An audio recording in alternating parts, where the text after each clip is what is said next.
உலக தமிழர்களுக்கு வணக்கம். நான் உங்கள் வெங்கிரத்னம்.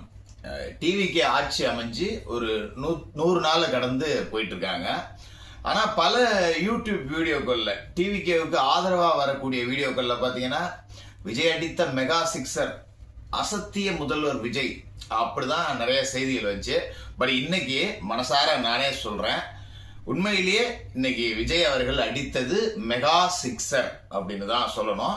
இன்னைக்கு சட்டசபை கூட்டத்தொடர் நடந்த உடனேயே ஒரு இன்ப அதிர்ச்சி அப்படின்னே சொல்லலாம். மக்கள் தூக்கி வச்சு கொண்டாடக்கூடிய அறிவிப்புகள். இதுல முக்கியமான சில அறிவிப்புகளை நம்ம பேச போறோம். இதுல நான் என்ன ரொம்ப கவர்ந்த விஷயம் அப்படின்னு பாத்தீங்கன்னா, பரந்தூர் விமான நிலைய விரிவாக்க திட்டத்தை கைவிடுறதா அறிவிச்சிருக்காங்க. சல்யூட்டே அடிக்கலாம், அப்படிப்பட்ட ஒரு முக்கியமான விஷயம். அது மாதிரி 3 இலவச சிலிண்டர்கள், அதற்கு உண்டான பணம் மகளிரோட வங்கி கணக்கில் வரவு வைக்கப்படும் அப்படிங்கிற அறிவிப்பு. விடியல் பயணம், திமுக ஆட்சியில் ஒன்று போட்டாங்க தெரியுமா, விடியா மூஞ்சி பயணம், அதை தூக்கி குப்பையில் போட்டுட்டு உண்மையிலேயே ஒரு கௌரவமான பயணத்திற்கான ஒரு அறிவிப்பு அப்படிங்கிறது வந்திருக்கு. இது ஏன் கௌரவமான அறிவிப்பு அப்படின்னு சொல்கிறேன், ஏன் பரந்தூரை நாம் கைவிட்டதை கொண்டாடுறோம் அப்படிங்கிறத எல்லாத்தையுமே டீட்டெயில்டாக பேச போகிறோம். அதுக்கு முன்னாடி 2 நாளா திமுக ஐடிவிங்க ஒரு விஷயத்தை பரப்பிக்கிட்டு இருக்காங்க. என்ன அப்படின்னா, ஒரு பெண் முகசாயல்ல அமைச்சர் கீர்த்தனா மாதிரி இருக்கக்கூடிய ஒரு பெண் ஒரு மாடர்ன் உடையில ஒரு கார்ல இருந்து இறங்கி போறாங்க. அவ்வளவுதான், அது அமைச்சர் கீர்த்தனா தான் அப்படின்னு சொல்லிட்டு பாடுறா அவங்க அமைச்சர் லட்சணத்தை அப்படின்னு பரப்பிட்டு இருக்காங்க. உண்மையிலேயே சொல்றேன், திமுக காரனான உங்களோட உடம்புல ரத்தம் தான் ஓடுதா இல்லைன்னா சிறுநீர் ஓடுதா? உடம்பு முழுக்கவே மனிதர்களே கிடையாதாடா நீங்களா, என்ன மிருகமாடா?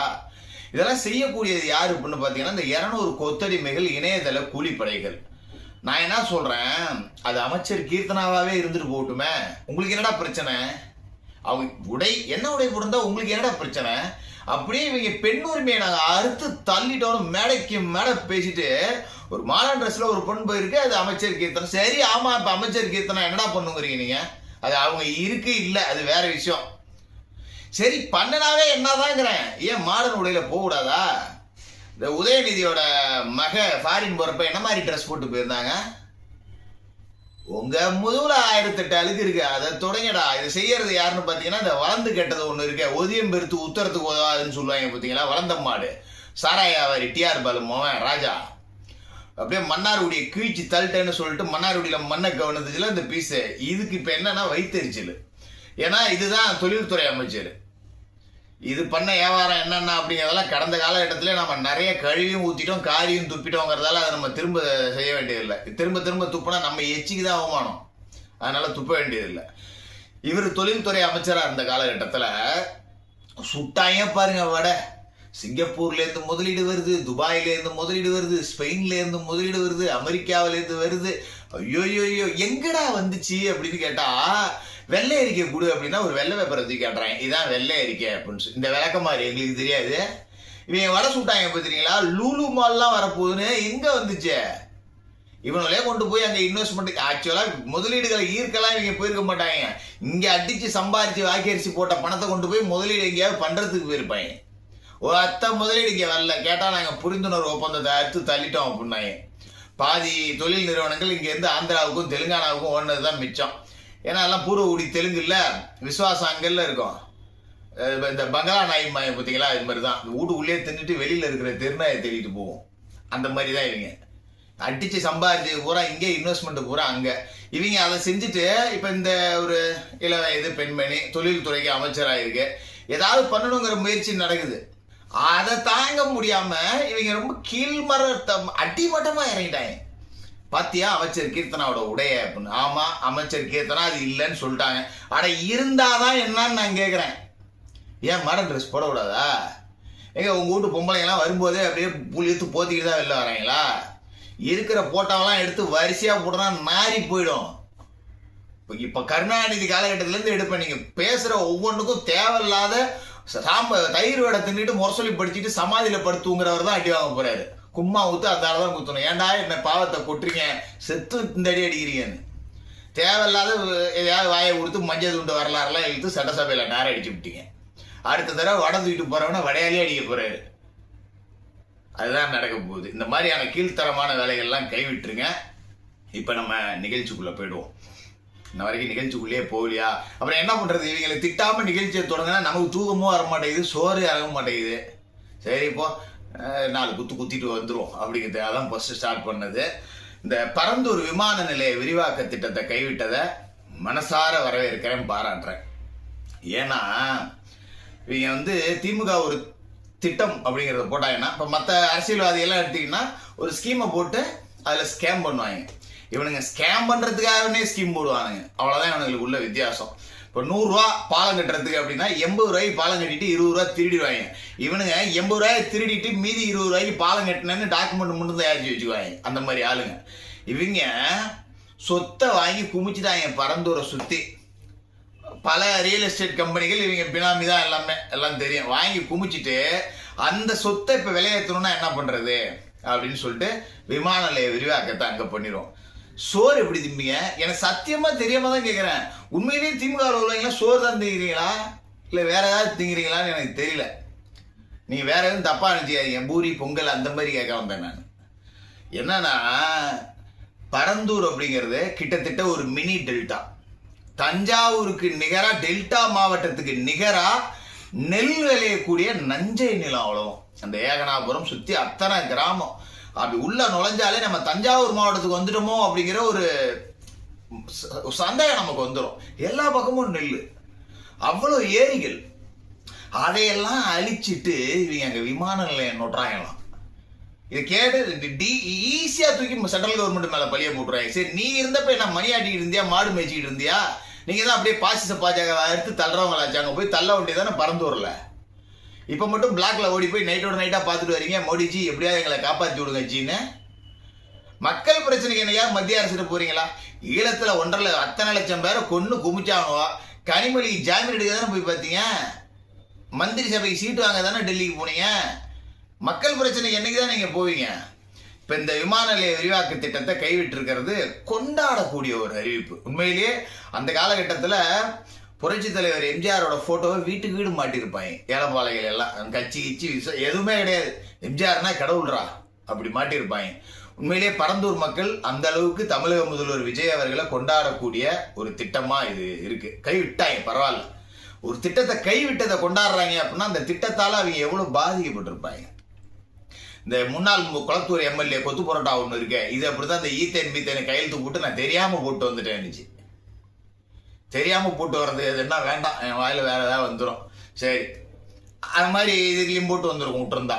கைவிட்டிருக்காங்க. நல்ல அறிவிப்பு. இதில் பெரிய நன்றி சொல்ல வேண்டிய மக்கள் யார் அப்படின்னா, அந்த ஏகனாபுரம் பரந்தூரை சுற்றி உள்ள கிராம மக்கள் மட்டும் இல்லை, சென்னையில் இருக்கக்கூடிய மக்கள். சென்னையில் இருக்கக்கூடிய மக்கள்னா யாரு? ஒட்டுமொத்த தமிழக மக்கள். ஏன்னா ஒட்டுமொத்த தமிழ்நாட்டுக்காரங்களும் சென்னையில் இருக்காங்க. இந்த மாவட்டத்துக்காரங்க தான் இருக்காங்கன்னு கிடையாது.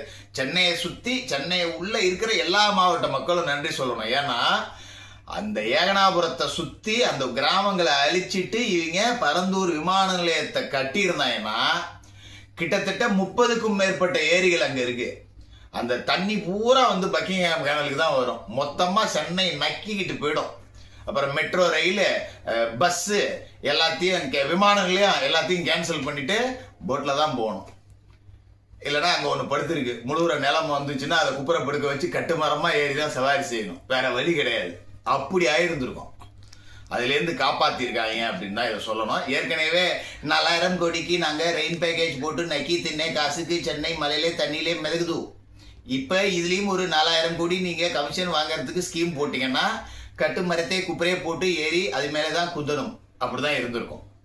நல்ல வேலையா தப்பிச்சிருக்காங்க. இதுக்கு உண்மையிலேயே முதலமைச்சரை கொண்டாடி தீர்க்கலாம் அப்படின்னு சொல்கிறேன். அது மாதிரி மகளிர் விடியல் பயணம் அப்படின்னு சொல்லிட்டு ஒரு விடியாமூஞ்சி பயணம் கொடுத்தாங்க. உலகத்திலேயே பஸ்ஸோட வாய்க்கு லிப்ஸ்டிக் அடித்த ஒரே கரகாட்ட கோஷ்டி நம்ம திராவிட கரகாட்ட கோஷ்டி தான். அந்த பஸ் வரவே வராது. அதில் இங்கே எங்கேயாவது வேலைக்கு போகிறவங்க காலங்காத்தால சித்தாள் வேலைக்கு போகணும். ஒரு அம்மா 9 மணிக்குள்ள வேலைக்கு போனால் தான் உண்டு. அது 5 மணிக்கு எழுந்துச்சு மாடை கறந்து மாட்டு தொழுவத்தை சுத்தம் பண்ணி வச்சுட்டு பிள்ளைங்களை கிளப்பி விட்டுட்டு பள்ளிக்கூடத்துக்கு அனுப்பி விட்டுட்டு பஸ்ஸு வரலான்ட்டு வந்தால் இங்கே பஸ்ஸு வராது. இவனோட நம்பி வீட்டிலேருந்து 10 ரூபா காசு வேற எடுக்காமல் வந்துட்டேன். இந்த ஓசி பஸ் வரும்னு பார்த்தா அந்த 10 ரூபாயை செலவு பண்ண மலைச்சிக்கிட்டு அந்த அம்மாவுக்கு ஒரு நாள் சம்பளமே போயிடும். 10 மணிக்கு மேலே தான் பஸ்ஸே வரும். ஏன்னா அப்போ தான் யாரும் போக மாட்டாங்க. இவங்களுக்கு தெரியும் அதெல்லாம். அதையும் தாண்டி எங்கேயாவது ஏறி உட்காந்துட்டா கண்டக்டர் ஒருத்தர் இருப்பான். மா ஓசியில் தானே போகிறேன் ரிவைன்மா அம்மா, ஏன்னா அவங்க ஒப்ப விட்டு காசுலையாடா ஓசியில் கொடுத்தீங்கன்னு திருப்பி கேட்டிருக்கணும். ஏன்னா அப்போ கேட்க முடியல.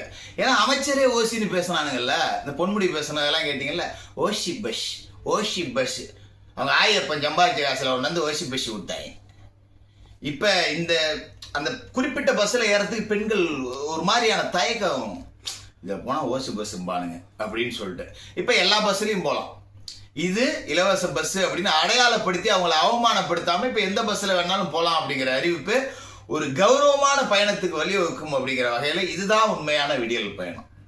அந்த விடியா மூஞ்சிகளை விரட்டி விட்ட மகளிருக்கு ஒரு அற்புத பரிசு அப்படின்னு இதை நம்ம சொல்லலாம். அது மாதிரி 3 சிலிண்டர்கள் அன்னபூரணி சூப்பர் 6 திட்டம், இப்ப 3ல் 3 கழிச்சிட்டு அன்னபூரணி சூப்பர் 3 திட்டம் அப்படின்னு வேணா பேரை மாத்திக்கலாம். இதுக்கும் பஞ்சாயத்து வைப்பாங்க. இந்த ஒரு கோஷ்டி இன்னைக்கு வெளிநடப்பு பண்ணிட்டு போயிடுச்சு. நைட்டு 2 நாள் லீவா, கொஞ்சம் ஹேங் ஓவர் போல, சீக்கிரம் போய் படுக்கணும்னு எல்லாம் கிளம்பிட்டாங்க வெளிநடப்பு பண்ணிட்டு. இதை பற்றி பேச உள்ள அப்படின்னு பேச விட்டா மட்டும் என்ன தண்ணி அப்படியே கீழ்ச்சி தள்ளிடுவியா, நாங்கள் கருணாநிதி காலத்தில் அப்படின்னு ஆரம்பிப்பீங்க. இன்னொன்று நாங்கள் ஸ்டாலின் காலத்துலங்க, மூடியா கருணாநிதி காலத்தில் ஸ்டாலின் காலத்தில் நீங்கள் ஆட்டையை போட்டாலும் எங்களுக்கு தெரியும், அதை வேற இங்கே கொண்டாந்து விட்டே அசிங்கப்படுறீங்க அப்படிங்கிற மாதிரி வெளிநடப்பு பண்ணிட்டு போயிட்டாங்க. இந்த 6 சிலிண்டர் வந்து தேவையில்லை. ஏன்னா கிராமங்கள்லாம் பார்த்தீங்கன்னா கணவன் மனைவி இருக்கக்கூடிய வீடுகள்லாம் பார்த்தீங்கன்னா அவங்களாம் வந்து விறகடுப்பு தான் நிறையா பயன்படுத்துவாங்க. சிலிண்டர் இருக்கும், பேருக்கு வச்சுருப்பாங்க. யாராவது இருந்தாலே அர்ஜென்ட்டுக்கு வந்துட்டாங்கன்னா ஒரு டீ காப்பியை போட்டு கொடுத்து அதுக்காக தான் சிலிண்டரே பயன்படும். பெருநகரங்கள்லாம் சிலிண்டரோட தேவை இருக்குது. ஆனால் 3 சிலிண்டர் அப்படிங்கிறது ஓகே.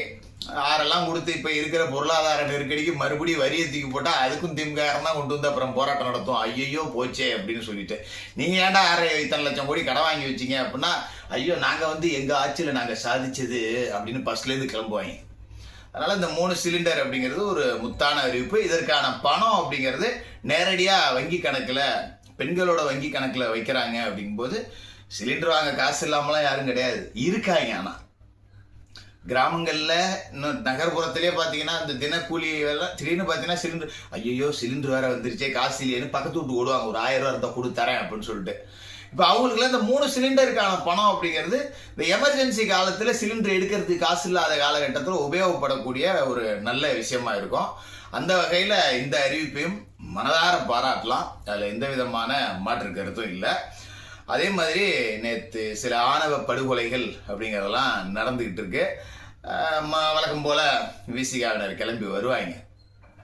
ஆனால் இந்த கேளம்பாக்கத்தில் நடந்த இந்த ஆணவ படுகொலை அப்படிங்கிறது பட்டியல் சமூகத்துக்குள்ளேயே நடந்திருக்கு. இது வந்து ஒரு சாதிய சிக்கல் இல்லை, சமூக சிக்கல். ஒரே ஜாதிக்குள்ளேயே இருந்தாலும் ஏழைப்பாளைங்கிற ஏற்றத்தாழ்வை பார்க்குறாங்க. அதனால இந்த இடத்துல வந்து ஜாதியை விட பணம் அப்படிங்கிறது தான் ரொம்ப பெருசா ஆகுது. அதை வந்து டிவிகேவை சேர்ந்த ஒருத்தன் தான் செஞ்சிருக்கான், ஏழுமலை அப்படின்னு நினைக்கிறேன். ஆமாம், ஏழுமலை. அதெல்லாம் ரொம்ப தப்பு. அது மாதிரியான கேங்கெல்லாம் கட்சியிலேருந்து கொஞ்சம் களை எடுக்கும். ஏன்னா இத்தனை நாள் யார் கட்சிக்குள்ளே இருந்தால் யார் இல்லை அப்படிங்கிறதெல்லாம் தெரியல. நான் மறுபடியும் அதான் சொல்கிறேன். நிறைய பித்தலாட்டம் பண்ணக்கூடிய வேலை. தஞ்சாவூரில் ஒருத்தன் சங்கிலி எடுத்திருக்கான், நகர செயலாளர். இந்த மாதிரி சில்லற பசங்க பிராண்டா இவங்கெல்லாம் பார்த்தீங்கன்னா திமுகவில் இருக்கிறதுக்கு தகுதியான நபர்கள். தயவு செய்து அவங்கெல்லாம் கொண்டு போய் திமுகவில் சேர்த்து விட்டுட்டு இந்த மாதிரி ஆளுங்களெல்லாம் கட்சிக்குள்ள பெரிய அளவில் பொறுப்பு கொடுக்காம, மாவட்ட செயலாளர்கள் ஒவ்வொரு பொறுப்பை கொடுக்குறப்பையும் கவனமாக கொடுக்கணும். இந்த மாதிரி ஆளுங்களை போட்டுவிட்டு பின்னாடி 7.5 இழுத்து நடுத்தெருவில் தேர் இழுத்து கொண்டாந்து விட்டுருவாங்க. ஏன்னா இந்த தேர்தல் வெற்றி அப்படிங்கிறது ஊர் கூடி தேர் இழுத்தது. இந்த மாதிரியான ஆளுங்களால் தேரை இழுத்து தெருவில் விட்டுறாதீங்க. சரியான நடவடிக்கை எடுப்பீங்க அப்படிங்கிற நம்பிக்கையோட தொடர்ந்து பேசுவோம்.